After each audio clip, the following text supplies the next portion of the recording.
Welcome back to Let's Play Kerbal Space Program. I'm Hunter Black Luna, and today we're going to expand on earlier successes in getting to the moon.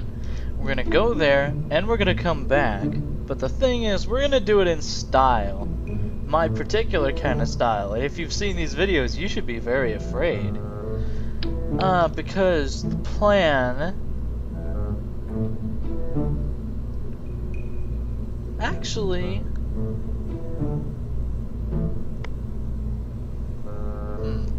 Okay, here's what I want to do specifically, everybody. We are going to go to the moon, land, and then come back. And the way that we are going to go about doing that is we are going to assemble a two-stage rocket in orbit, which will have the capability of rendezvousing the pieces, heading to the moon. We will leave the transfer stage in orbit. We will land, we will rejoin the transfer stage, and we'll make it back to Kerbal. And if we really have a lot of fuel left, we could aim our sights out to Minmus even, whose gravity is so pathetic that it doesn't take much fuel to get it on with. Or rather, to get away from. So, this is going to be docking. Oh boy. I'm not even sure how I want to design this thing. Let's design the lander module first. How about that? The lander module itself will be just your standard lander can Mark 1 cockpit thing that sucks.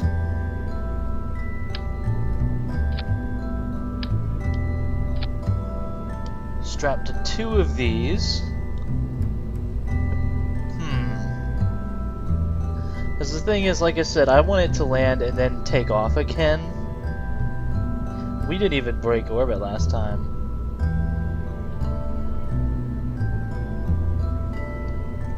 And specifically, we want something powerful enough to bring us down. So we want a conventional engine. And of course, for the final stage where we come back to Kerbal, we'll need a stack separator. Because basically, the lander section will be smaller, and the booster section, I'm thinking, is going to use these giant fuck-off Rockomax fuel tanks, because that looks like a lot of fun. And we're gonna figure out some way to make it work. We could even have the docking port be on the tip. In fact, I think that's how I worked out it was gonna be.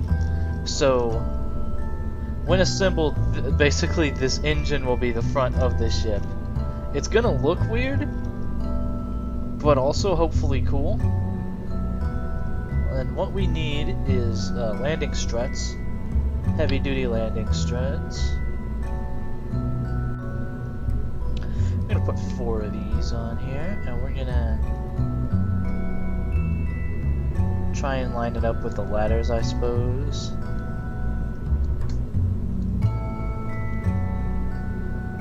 In order to help with symmetry. And obviously for something like this, we will want the radial mount parachutes, which are really handy when you can't just put on the nose cone for some reason. We'll just stick it like a pair of earmuffs right here on the... Let's try to even that out just slightly. There we go. Angle snap.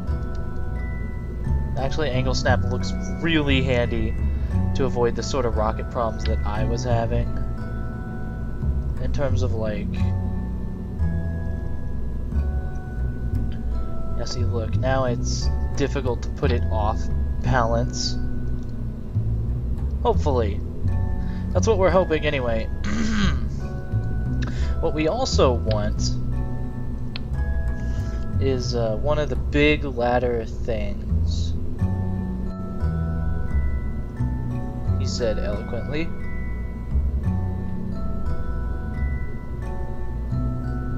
recommended load 1.5 Kerbals. Heh.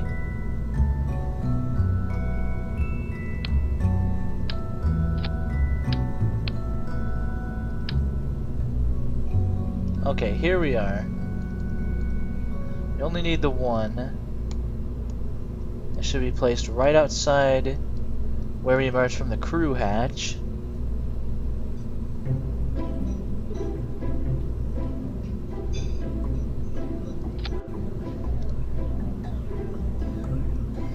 Okay, now the question is, will that work? It's the issue. Let's make it off-center. As long as it's all symmetrical, it should still be cool. Okay, so this is more or less the lander section. Also, do we have docking things that'll be good for that? Because, like I said, this is going to be the first foray into docking, everybody, so, should be fun. Clampotron Jr. right on there on the tip.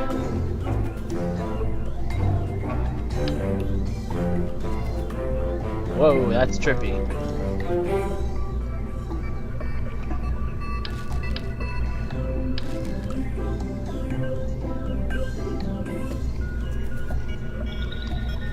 That's not all the craft we'll need, though, in terms of, also put a battery on this thing. So we don't need the battery to be on the final stage. That should be wholly unnecessary.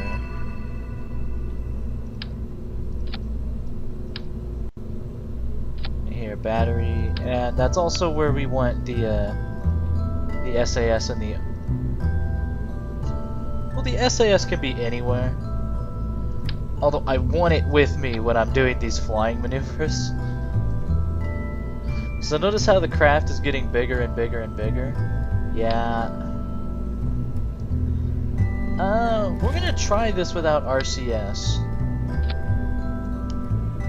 Just for size's sake.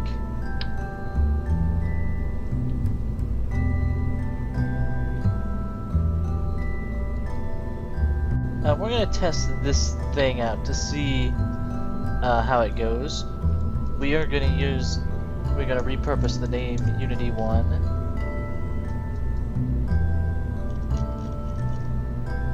Now there are two Unity 1s.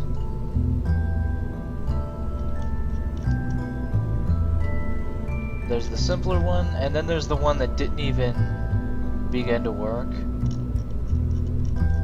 Yeah, this design... Yeah, right here. I'm not sure what possessed me to try to build a rocket like this.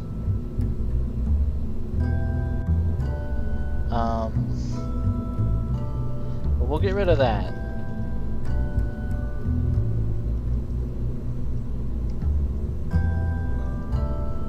Thrilling craft design action. And we're gonna test this out on the pad a little bit to see... Oh, stuff. There's a couple things I'd like to see before we actually commit. Alistair. Okay, it stands up on the pad pretty much perfectly. For once. Let's see if it stands up on its legs. Because, hey. There we go. It's good. There's a new update of Kerbal Space Program, so the controls kind of changed. Something to keep in mind. Okay, where's the... Ah, the ladder is extendable. Extend ladder. Ooh.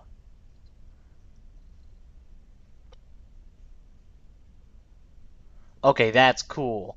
That's just fucking cool. I don't know. If I felt like it, we could launch and then, I guess, test the radio parachute system. You know what? Sure.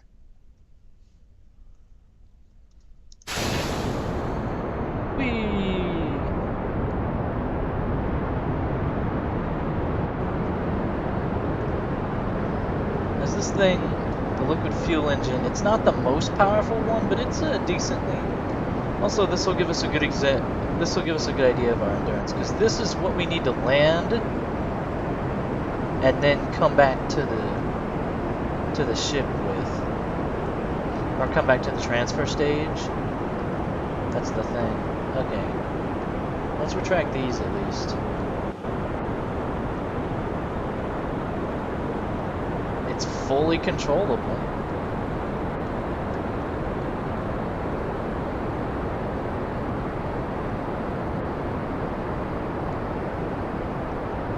Okay, yeah, not bad. And if you'll notice, the fuel endurance on this is decent. Especially since I don't predict going full throttle the whole way.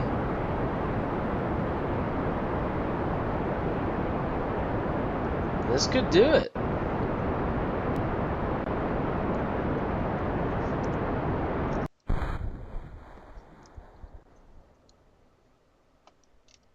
Okay.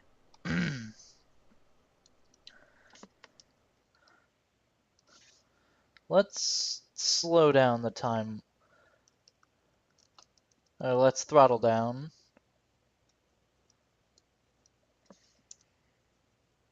Our motion is going higher and higher. That got us 46 kilometers straight up, and that's Kerbin.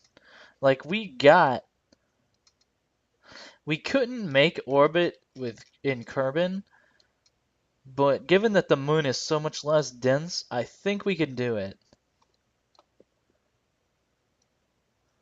Coming for you again, you bastard. Of course, now is the point where we fall dramatically, and we rely on our radio parachutes, which, may or may not do anything.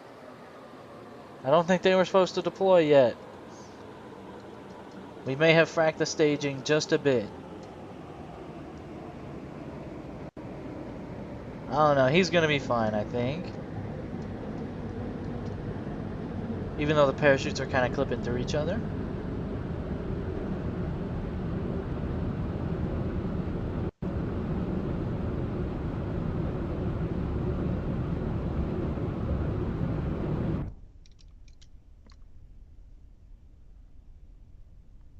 Yeah, he's fine.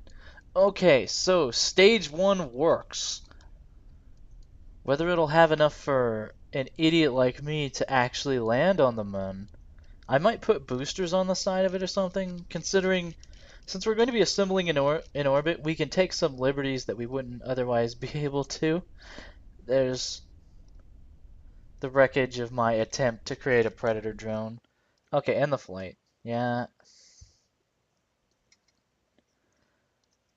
Let's go back to the VAB. Okay, but this design is solid. It'll stand up. The ladder system works. We might want to put that higher up.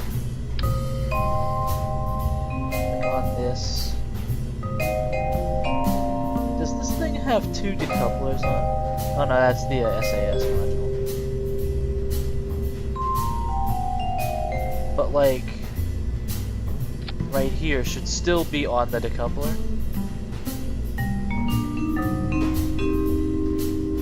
Okay, very good.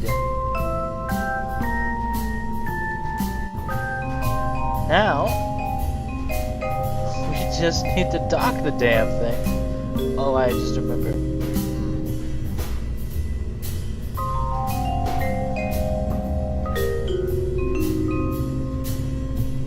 The thing is, if we don't employ RCS fuel,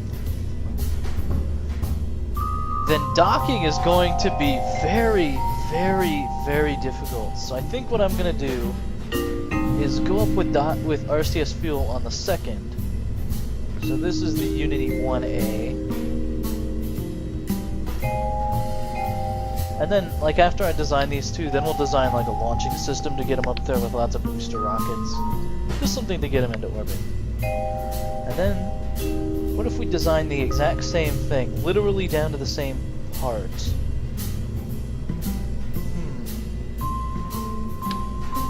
Or actually, we could make this unmanned. No, we may as well make it unmanned.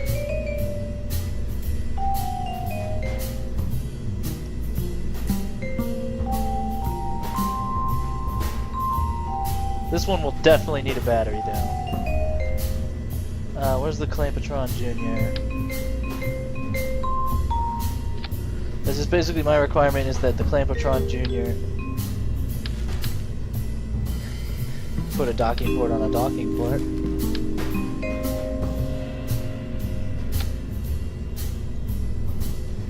Is that gonna work?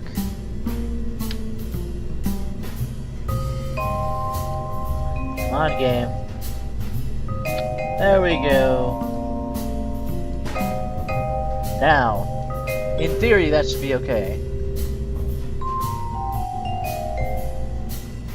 This is going to be an interesting rocket, one that I couldn't fly up on its own, which is kind of the point.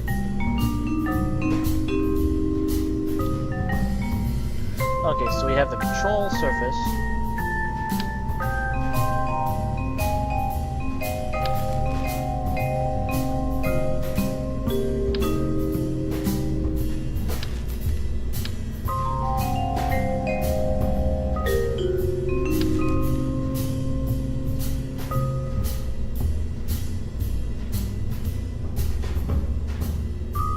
Let's think.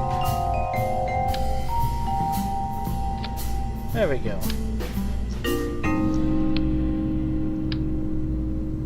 Because what we sort of need out of this thing is to, well, let's see. We're going to carry the RCS fuel there.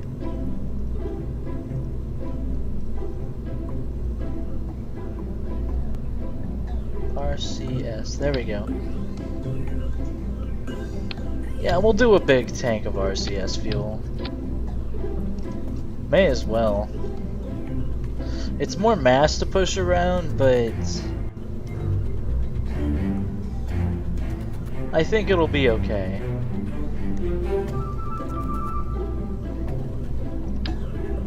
Toroidal fuel tank. That's kind of cool.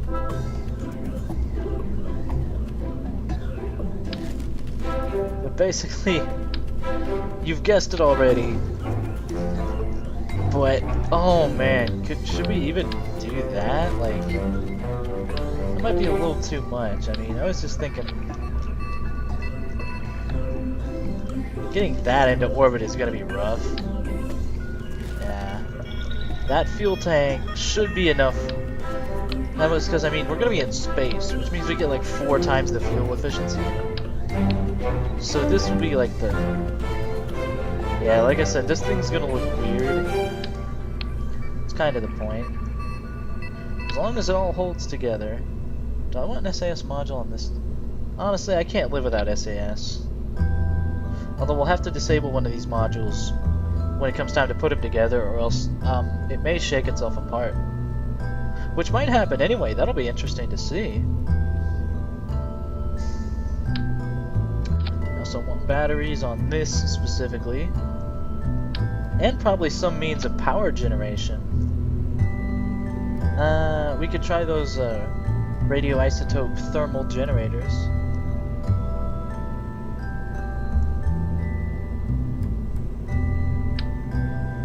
Yeah. We'll go ahead and mount 4 RTGs onto the craft.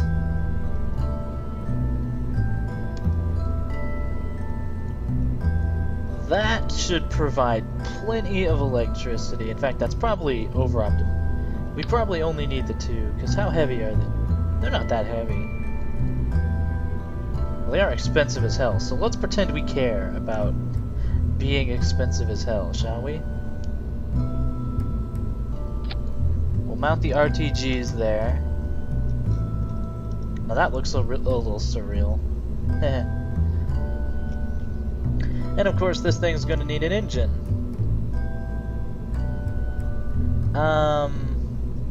We're gonna go with the Poodle for the fuel efficiencies as opposed to the mainsail, which is what we would go for, just because remember, this is just what's gonna go through space.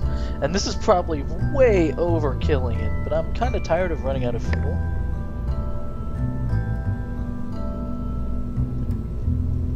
Although we may anyway. This may not address the actual issues that are at fault here. Like in terms of why we ran out of fuel in the lander, why we weren't able to make the return trip. But it is cool.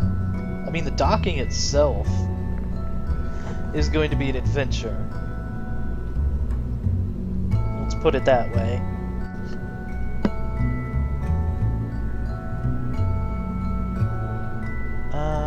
Battery power. Alright, RCS ports, like thruster ports. I'm happy putting 6 of them on here. Because it's a big RCS. Let's stick with 4 at this point. Okay, so this is more or less what I want. It's going to be interesting to fly this thing. And hopefully we can deorbit it and not just leave it as space debris. This is the Unity 1B. Okay, now I'm sure I've overlooked something horribly tragic, but this looks like it'll be cool to me. So I am going to go ahead and design a launching system that I will apply to both craft, and I won't make you watch that, so we'll be right back, everybody.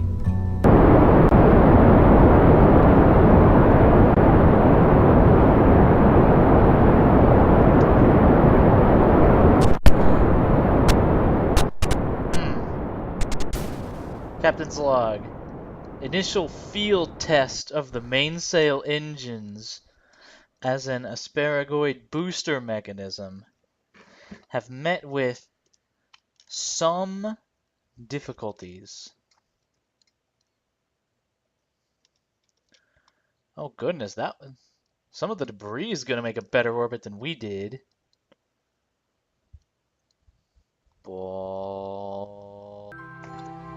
Alright, the other test flight we've done has proved that this is a somewhat more workable concept.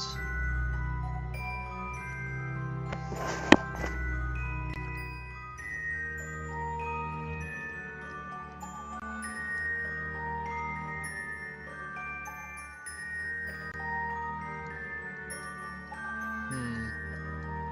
91,307.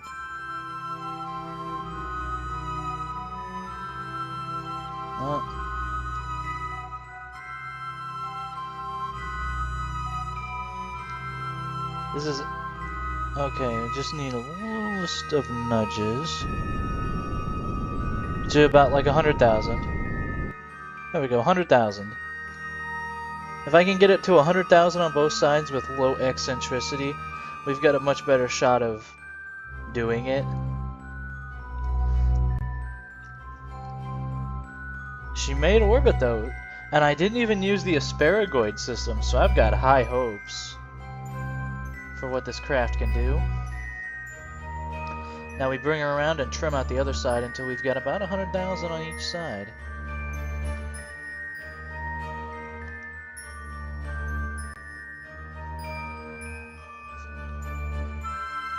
Okay, we actually need to get ourselves turned around. The only problem with this bit of the craft is that it is uncontrollable without RCS. Because the command section is so tiny compared to the main body of the craft.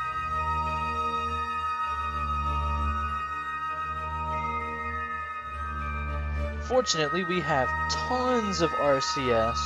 I was puffing almost the whole way here. And I was using my RCS fuel too. And it just didn't matter.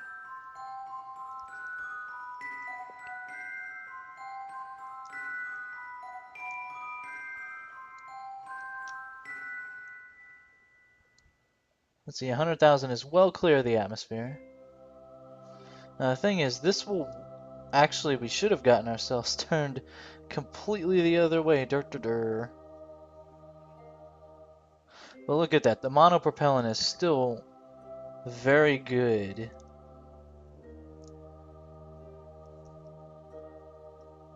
Okay, let's get her lined up with this. And then begin shortening this here orbit using the poodle.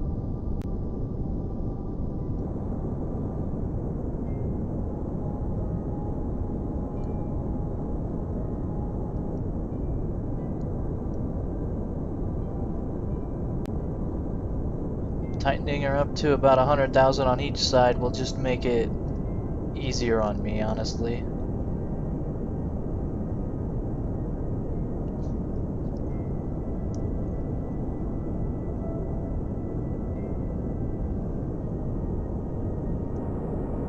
Or until the two level out. I'd be cool with that. The thing is, the Poodle has fuel to spare in terms of this. When they flip around, I'll consider it fine. We're gonna have to start worrying about hitting the atmosphere at some point. This is a super low. Honestly, 107, 79. You know, this should be fine. As long as this doesn't actually hit us into the atmosphere, I'll probably take... The eccentricity is very low. There is some eccentricity, but if we get it close enough, then we should be okay. Let's check to make sure this thing can in fact go while still... Like, let's make sure the thing doesn't hit the atmosphere. Okay, no, it's in an orbit. And in fact, it's over Kerbal Space Command. So, what we want to do is bring up the other piece. I actually should have started that the other way. But in any case, now we go to the Space Center. And we'll test how my theory works. We didn't even need the asparagoid system. Now we'll design the Unity 1A basically the same, and I'll see if it works too. It should. I mean, it's a smaller thing.